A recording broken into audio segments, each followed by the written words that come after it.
So this is technically a rogue rune. It's just miscategorized. All right, guys, we just got hit with a ton of spoiler alerts from Wowhead. We've got runes, we've got loot, we've got professions, we've got quality of life, we got PvP rewards, we got a ton of different things. So if you don't want these rewards to be spoiled or these runes to be spoiled, hop off right now, but we're gonna dive into it, and we're gonna start with rogue runes. This is the data mine list. Now, Agron already came out and said to take all this with a grain of salt, so everything we go over is subject to change, but it's a pretty good summation of what we could see. All right, so let's start off with rogue runes. Now, the first one we see is Poison Knife. Instantly throw your offhand weapon to deal normal offhand weapon damage with a 100% chance to apply the poison from your offhand to the target. Awards 1 combo point.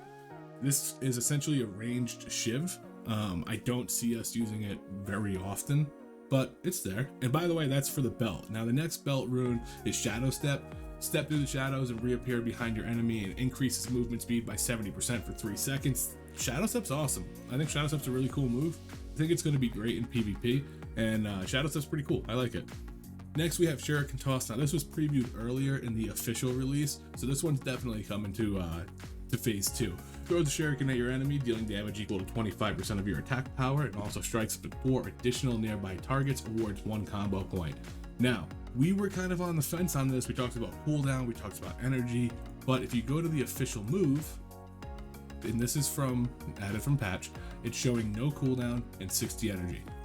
I like that. I think that's a good balance. I think that's something I kind of talked about in the other video, was having a shorter energy. I did talk about reducing the damage a little bit. I think we do see it reduced. It's still pretty strong even at 60 energy, but this is going to be really good for AoE. It's going to be good for tanking. It's overall a really good rune, and most likely what I'm going to run on my belt.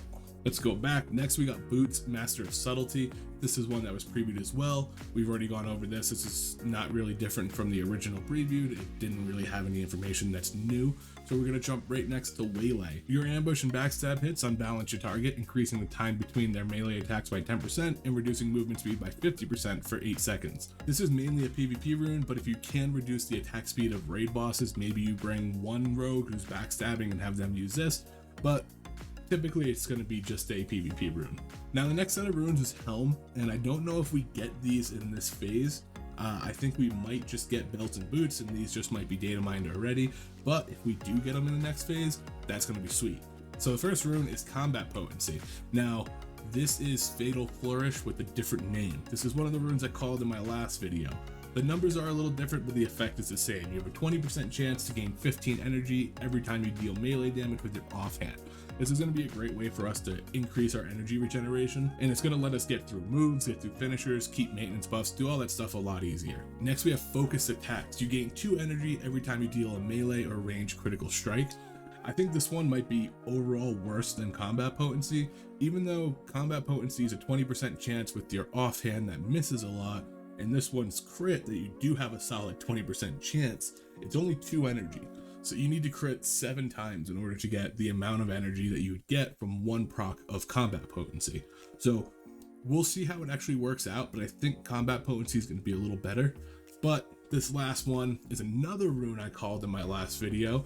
This one I think is going to beat both of them out. Honor Among Thieves. When any player in your party critically strikes with a spell or ability, you gain a combo point on your target. This effect cannot occur more than once every second. This is what I talked about in my last video as probably being too strong, and yet here we have it. So I'm very happy about this. I think this is an awesome rune to get. And if it does proc once every second and you're in a group with a bunch of people who are critting a ton, then you're just going to generate combo points off the charts. I think people are underestimating how fast we're going to get combo points with this as opposed to just Sinister Striking. You get a combo point every 4 seconds with Sinister Strike or Saber Slash, whatever you're using. This is going to give you the potential, theoretically, get 4 combo points before you Saber Slash. That's crazy. So those are the rogue runes. We're going to move over to quality of life skill books, which I think it's just the redirect that we saw in the previous video. But yeah, removes all your existing combo points from your target and stores them for up to 15 seconds. These stored combo points will be transferred to the next non-player enemy you hit with a melee or ranged ability. This is important. Non-player enemy. This means you can't really use this in PvP. That kind of drastically reduces how good this is in an overall concept. Still going to be really good in PvE, but for PvP, it kind of nukes it. So redirect is still good in PvE, but PvP, it feels like it doesn't even work. So we'll see if that changes, but interesting. Next, we're going to tackle phase 2 profession items. Some of these don't really have any information, they just mats, and then other ones are actual items that we can use. So for example, insulating neodyne is just a mat, it looks like. But we have mildly irradiated rejuvenation potion. Restores 262 to 438 mana and 340 to 600 health. Also increases attack power by 40 and all damage done by all spells by 35 for 15 seconds. It's actually not a bad consumable to have. I mean, I noticed in BFD there wasn't a lot of times I needed a health potion. I was typically just using VAPs or shadow protection potion or things of that nature.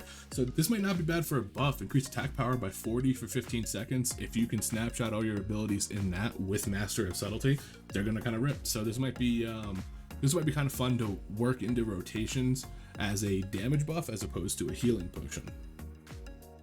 Blacksmithing, we got a bunch of mats here. It looks like nothing crazy. Enchanting, Retrocutioner, enchant chest. Teaches you how to permanently enchant a piece of armor to reflect 9 damage back to the attacker when the bearer is struck in melee. It's like a built-in thorns. I don't know if that beats out stats, but maybe in like dungeons? I don't know. Enchant weapon dismantle. Permanently enchant a weapon to do 10 additional points of damage with physical attacks and up to 25 additional damage with spells to mechanical creatures. That'd be pretty cool in Gnomer for sure. I don't know if it gets a lot of play outside of Gnomer. Next we got engineering. We've got a bunch of mats it looks like. And then we have the hyperconductive gold wrap. Increase your chance to get a critical strike with melee and ranged attacks and spells by 1%. Improves your chance to hit with spells and melee and ranged attacks by 1%. Pull a hyperconductive coin from your belt and flip it. On a roll of heads, you gain 3% increased chance to crit. On a roll of tails, you gain 10% movement speed. So you're gonna really want heads. I wonder what if it's 50-50 RNG or if it leans more towards either way, but you're typically just gonna want heads. Next, we got Whirling True Silver Gear Wall. This is a shield. Increases your chance to block attacks with a shield by 1%. On successful blocks, the whirling razor sharp gears on this shield inflict 5 to 10 damage to the attacker and 2 to 10 physical damage to the bearer. So you're just gonna deal damage yourself. It's not gonna be enough to really hurt you, but again, it feels like a weird thorns or like a thorium spike or something like that. But we'll see how that actually plays out. Next, we got leatherworking, faintly glowing leather, it's a mat, and now we have our headpiece. Glowing Neuro-Link Cowl, 14 strength, 14 agility, 14 stam, pretty solid. Increases your chance to hit with spells and with melee and range attacks by 1%, inflicts neurological shock, instantly dealing 343 to 757 damage to yourself, but also increasing your melee and range attack speed by 20% for 10 seconds. I think this is pretty good. I think it might be kind of tough to pop it as a tank unless you're doing it as soon as you go in. I don't think you're really going to want to get that accidental crit from this thing to hit you for like 800 as you're getting hit by the raid boss, but I think it's really good. If you run in, you pop it, you know that you're getting that heal right away, and then you're good to go. You get 10 seconds of attack speed. You could also let your healer know you're going to pop it and just say, hey, top me off, I'm doing this. Depends how much health we really have going into the raid and how much we need stam.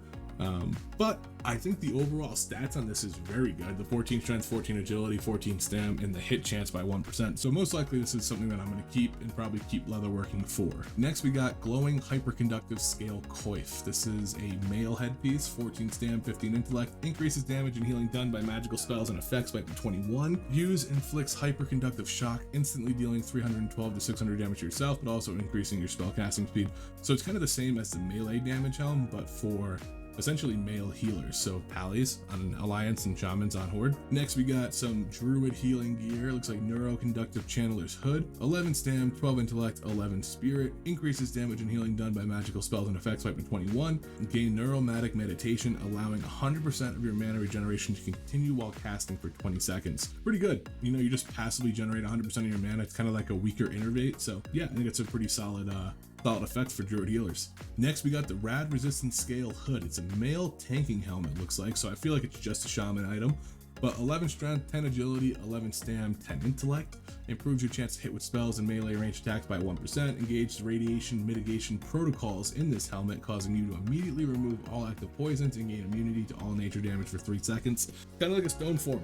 It's like a built-in stone form for shaman tanks. They seem to be focusing on nature damage, so I think it's going to be a lot of nature damage in this raid. So this is probably going to be pretty cool to just wipe off any kind of poison effects you have on you and make you immune. Pretty solid tank item. Lastly, we got tailoring. Neurolink Arcano Filament Monocle. Hell of a name. We got 10 stam, 11 intellect, increases damage and healing done by magical spells and effects by up to 22, restores 4 mana per 5 seconds, and on use we have harness the latent arcane energy in the nearby air to give you charged inspiration, reducing the mana cost of all spells by 50% for 12 seconds. This is going to be great for mages. When I play my mage, I notice I'm just blasting through mana. So 1, having MP5 on it, and 2, reducing the mana cost of all your spells by 50% for 12 seconds is pretty good, especially with how long some of the raid bosses actually last. They're pretty short, so 12 seconds is a pretty good duration for this. I like this. It's really good. And then we have Invoker's Cord and Invoker's Mantle. I think these are already in the game. And then this is just some material. So these are pretty good profession items across the board. I think there's a few missing that we'll probably touch on in the item sets and some of the later tabs, but for what we have here, I like the leatherworking helm. I think the cloth helm is fantastic for mages. I think overall it's pretty cool. We got some good stuff. Next, we're gonna look at Gnomeregan loot. Now, I'm mainly gonna focus on some rogue stuff because there is so much loot to go through every single one of them.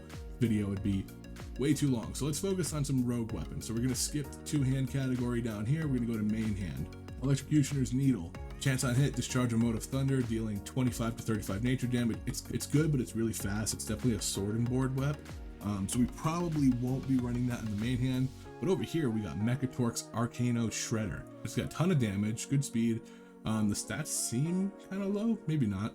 2 strength, 3 agility, chance on hit, discharge a blast of arcane energy, dealing 40 arcane damage, reducing all resistances by 45 and increasing all spell damage taken by 6% for 5 minutes. That's a long time. Our boss fight's gonna be longer, I hope so, because I feel like 5 minutes on a debuff is a long time. You typically don't fight anything for 5 minutes. So that's cool, it's a good sign, I suppose. I'm a big fan of this. I love swords, but I really like this fist weapon. I remember in Burning Crusade toward the end with Sunwell, you could get those fist weapons from the vendors, and I love those. I think I still have the transmog on them on retail. So I do like fist weapons, and even though sword spec, the talent is very, very good, I like the idea of shaking it up and getting some fist weapons in the game. We got a dagger, that's going to be a spell dagger, spell mace. Okay, let's go to one hand. Toxic Revenger 2, that's the return of Toxic Avenger. So it's a 1.9 speed dagger, decent damage. Chance on hit, deals 30 nature damage every 5 seconds to any enemy in an 8-yard radius around the caster for 15 seconds. This is pretty cool. I don't play a lot of dagger rogue, but this might be kind of fun to have in dungeons. A little bit extra AoE. I know Gut Ripper's probably better, but first glance, it's a fun little weapon. Axes we can't use. Oscillating Blast Hammer, 5 strength, 7 stam, defense +4. Now first glance you see defense as it gets a tank item, but I don't think we really need defense rating right now, or kind of at all, because we have a reduced chance to be crit automatically. We have crit immunity.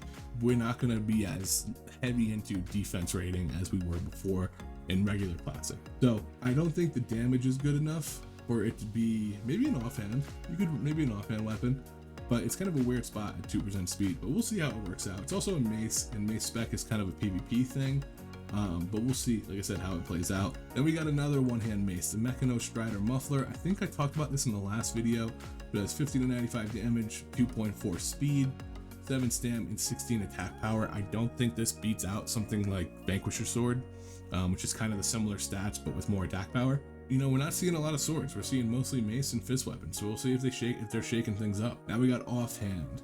Spell damage, spell damage. Let's start over here. Cogmaster's Claw. Now this is a weird one because this is 2.8 speed on an offhand, 6 strength, 6 agility, 5 stam. So it's, if it was like a dagger with really slow speed and it was an offhand, it's kind of a mutilate build, but I don't know exactly why we would wear such a slow offhand. It does a ton of damage, but I don't know. Typically it's slow main hand, fast offhand. We'll see if the builds and how things kind of shape up bring this up. But at first glance, I don't know if we're going to use an offhand weapon with 2.8 speed because we just won't apply poisons as fast. Next, we got Shoni's Dismantling Tool, offhand, 37 to 68 damage, pretty fast. Oh, it's an axe. I thought it would be a mace looking at the item, but I guess they consider it an axe. Can't use axes, so just skipping over that one. Now we got some ranged items. Of course, we got the Epic Gun, 26 range attack power, makes sense. Let's see, 12 attack power. This gun would be pretty good for us. Same with the 8 agility. This is kind of just like a better version of the gun we currently have in Black Fathom Deeps. So it looks like Falco Sting or a high-tech super gun would be kind of what we're gonna go for, or what would be good for us to have. I think 8 agility on the Falco Sting beats out 12 attack power, just because of the other stats that agility also gives, and it's going to give only 4 less attack power, but it'll give you crit, dodge, armor. So I think Falco Sting is kind of going to be what we're going for. All right, let's look at these necks. They're all epic necks. Interesting. All right, so first one, 6 strength, 7 stam, increase your chance to dodge an attack by 1%, increase defense rating by 4. So again, defense rating is kind of, neither here or there, but increased chance to dodge isn't bad. Having that avoidance is nice, but I don't think it's something we're actually going to be going for. I think Gnomeregan's Peace Officer's Torque is going to be better. 6 stam, 16 attack power, improves your chance to get a critical strike by 1%. That's really good. I think that's the one we're going to be kind of aiming for. Of course, if we don't know how the raid's tuned. So if we are getting hit really hard, then the chance to dodge might be a little better as a tank rogue, but as DPS rogue, you're 100% going for this bad boy right here. And probably as a tank rogue, you're also going to be going for this bad boy right here. I'm going to go through the back. So healing, 6 strength, 4 stam, improves your chance to hit with spells and melee attacks. So it's just like a hit rating cape with a little bit of strength on it. We're getting a lot of hit rating gear. I think they're leaning into this pretty hard so that you can play whatever race you want, which is good for me. I'm playing dwarf. So I don't need to rely on the 5 sword skill from being a human anymore, because a lot of stuff's giving us hit, plus our talents and stuff. I think we're going to be pretty set for hit rating. Next, looks like we got a little bit of a Mimi cloak, but the 12 agility on it is nice, but reduces your fall speed for 10 seconds, 30-minute cooldown. The use is kind of whatever, but 12 agility is pretty hefty on a cape. I like that. Got some epic rings down here. Okay, 5 in. We're gonna skip that one, skip that one. Here we go. Hypercharged Gear of Devastation, 7 strength, 8 agility, 10 stam, and arcane and nature resistance. They are leaning into arcane and nature resistance much more than they leaned into any kind of resistance in the previous raid. I'm hoping raids are dealing damage this time. I hope they looked at it and said, oh, everybody said they don't really hit that hard, or there's no reason to do this. There's no reason. They're just so soft. And I hope they were like, let's just amp it up, and made it so it hits us pretty damn hard, because I think that is going to make the raid a lot more fun. Make it hard. Doesn't need to be endgame hard, but let me tank, And then we got Nog and Talavash's Brilliant Gold Ring, 11 stam, 5 spirit, 11 stam, 5 spirit. These are just solid little filler rings, some extra stamina if you need it. Now let's look at trinkets. I haven't looked at any of these except for the Wordle's Hardened Core. So let's see. Gyromatic Experiment 420B, 10 frost resistance, 18 attack power, increase attack speed by 5%. You may be able to push this experiment further. Maybe it's a stacking. I like when they kind of do this. It just gives it like, what exactly does it do? So what I'm gonna guess, because I love guessing on what's gonna happen, is that it increases attack speed by 5%, and then based off of your crits, I'm gonna pick crit. Every time you crit, you get a little bit more attack speed. So that's my guess for Gyromatic Experiment 420B. Let's see, Wordle's Hardened Core, Stamina, Arcane Resist again, Nature Resist again, increase your chance to dodge an attack, and on use increase your armor by 1,000.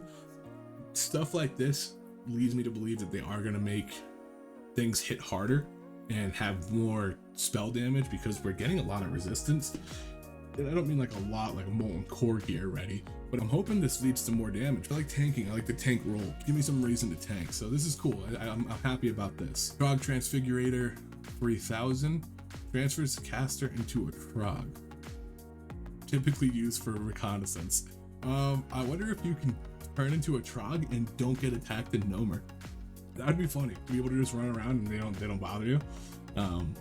But it feels like just like a meme trinket, kind of like the swim speed ring and BFD.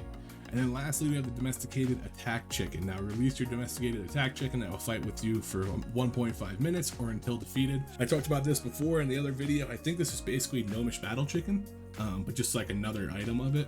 And one, it doesn't say unique, so it means you could have 2 of these. Which, I mean, if you have a Gnomish battle chicken, you can run 2 of them anyways. But if you could have 2 of these, actually they're probably run on the same cooldown. I wonder if this one will run with the Gnomish battle chicken cooldown, because if you could run them back to back, it'd be really good. But if you can only use one and it sets the cooldown for both of them, then Gnomish engineering is going to be knocked down a little bit. We'll see how that plays out. Let's move down to leather gear. Okay, So we're gonna start off with the shoulders. There's no helms in raid, so leatherworking helm is definitely gonna be the best one we can get. So next we got shoulders, 14 agility, 11 stam, solid shoulders.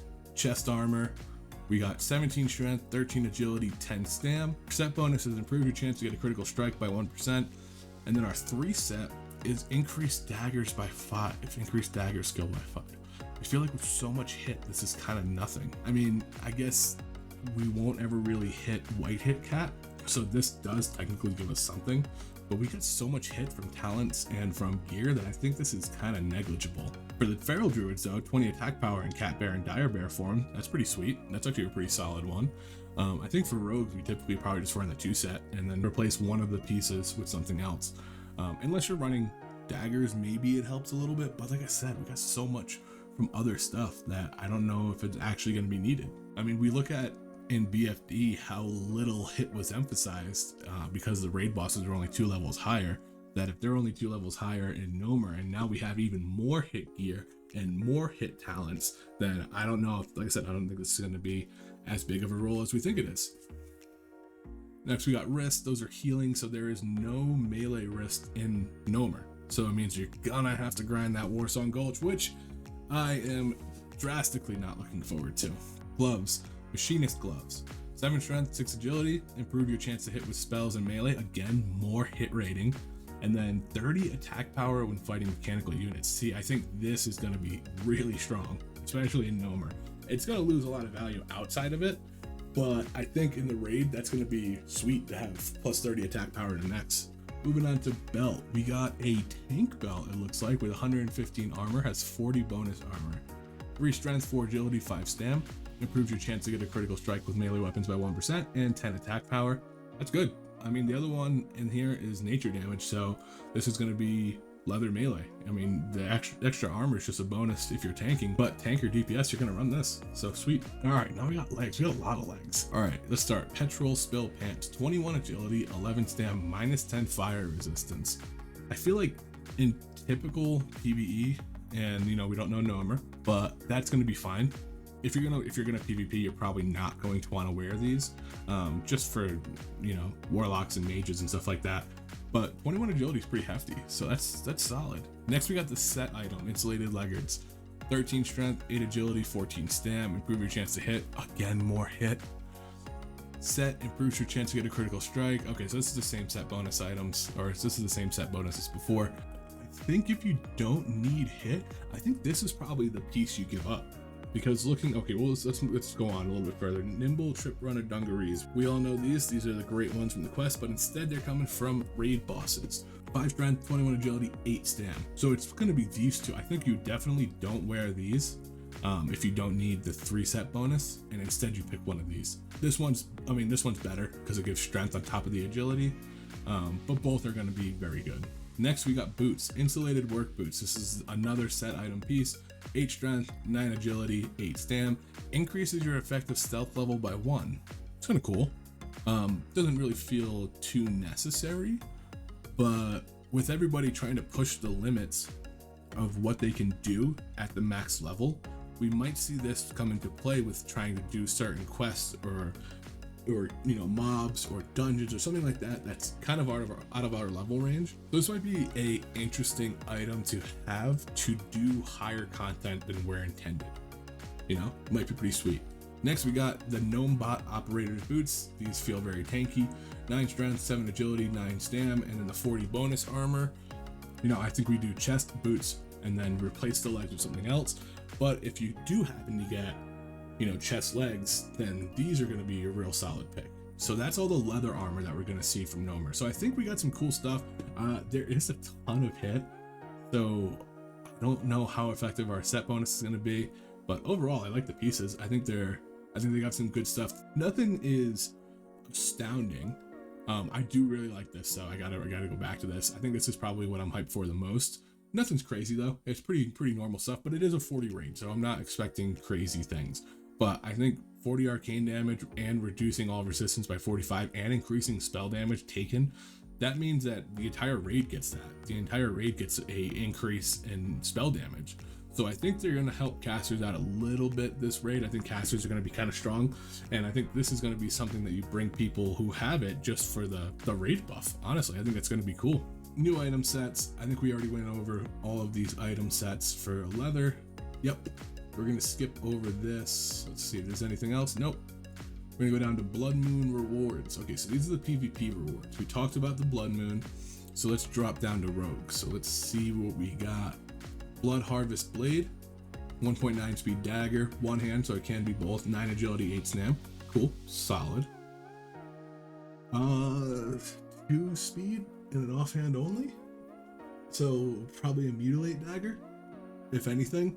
I don't know how strong mutilate's going to be, but this is probably the strongest dagger you could use for it, so that's cool. Bring mutilate up. I like having these different things. And then lastly, you have the Swift Sanguine Strikers offhand fist weapon, 1.48 agility, 9 stam. This is going to pair really well with that main hand fist weapon, especially if you're going fist spec. As much as I've preached sword specialization, I might be going fist if I can get both of these things. I think these are cool. I love fist weapons. You just don't see them a lot. And we got a lot of them in BFD, but I just didn't expect it to go much further than that. But I do like it. Let's see. That's atrocious. I really hope that's not the model of it, because I don't want the bear claw. It's not that I hate the bear claw, but this is usually such low quality because it's classic that it looks terrible. But hey, it is what it is. Might be a fist rogue in phase 2. You never know. I think it's actually going to be pretty cool, and I really like that main hand fist, so we'll see. Oh, and one thing I wanted to touch on before I forget is somebody pointed out to me that in the priest category, rolling with the punches, each time you dodge or parry, you gain 6% increased health, stacking up to 5 times. Kind of an odd rune for a priest to have, right? Well, if you click it, rogue. Click the ability, rogue. So this is technically a rogue rune. It's just miscategorized, which leads me to believe again that Gnomeregan might have some high damage, and I think this is just essentially a flat out 30% increase in health. So I'm excited for Gnomer. I'm excited to tank Gnomer, and we'll see if this gets snuck in, because I don't know how many people noticed that the priest rune is actually a rogue rune. So a nice little hidden item snuck into the other runes. With that being said, that is pretty much the spoiler alert run through of rogue items in phase 2, and I'm very excited. I think it's going to be a lot of fun. There is some stuff I would change, but hey, that's for another video. So until next time, guys.